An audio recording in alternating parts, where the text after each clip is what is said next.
For the last few years, I've had this sense that everything I learned as a kid about how America's government works is completely wrong. But I had no idea how bad things actually were until I saw this one graph. Researchers at Princeton University looked at more than 20 years worth of data to answer a pretty simple question. Does the government represent the people?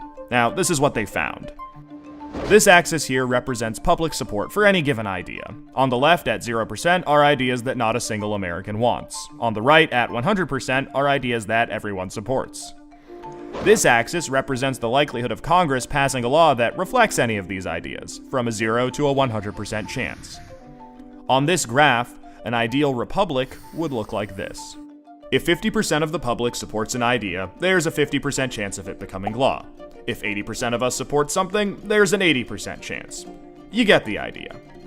Now, most Americans would probably agree that, with a few exceptions, we should be as close to this ideal as possible. Unfortunately, the way America actually works doesn't even come close.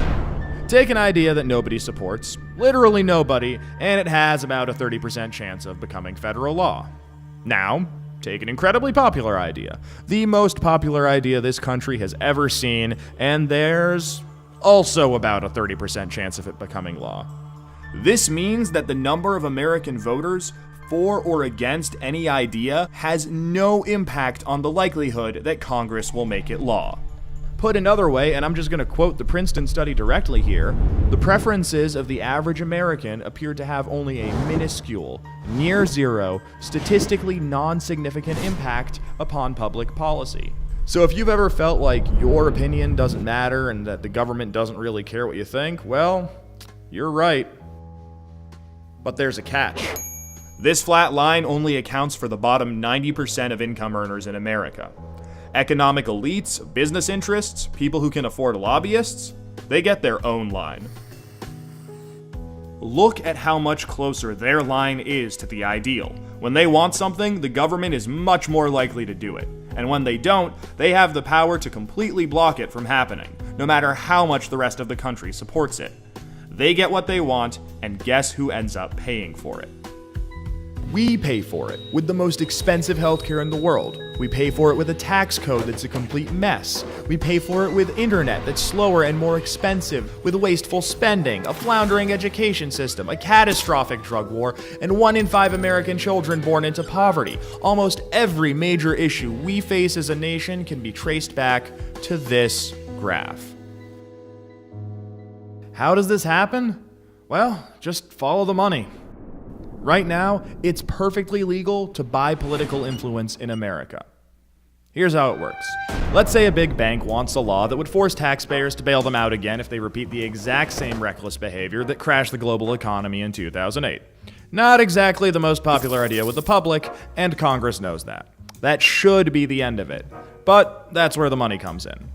It's perfectly legal for our bank to hire a team of lobbyists whose entire job is to make sure that the government gives the bank what it wants. Then those lobbyists can track down members of Congress who regulate banks and help raise a ton of money for their re-election campaigns. It's perfectly legal for those lobbyists to offer those same politicians million-dollar jobs at their lobbying firm. Then, those lobbyists can literally write the language of this new bailout law themselves and hand it off to the politician they just buttered up with campaign money and lucrative job offers. And it's perfectly legal for those politicians to take the lobbyist-written language and sneak it through Congress at the last second. So now you've got a law that greatly benefits the banks, and the whole process can start over.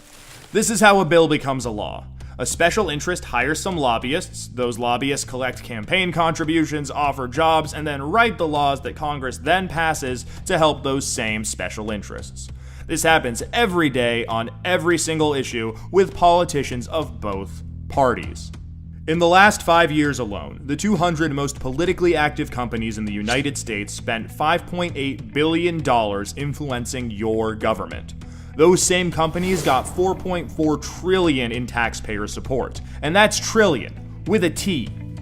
And that's just the top 200 companies. Never mind every other special interest, every union, every trade association, and every billionaire. Every single one of them can use their money to buy political influence. You know, there's this idea out there that this only became a problem after the Supreme Court's Citizens United decision in 2010. But the data goes back almost 40 years, and the results are clear.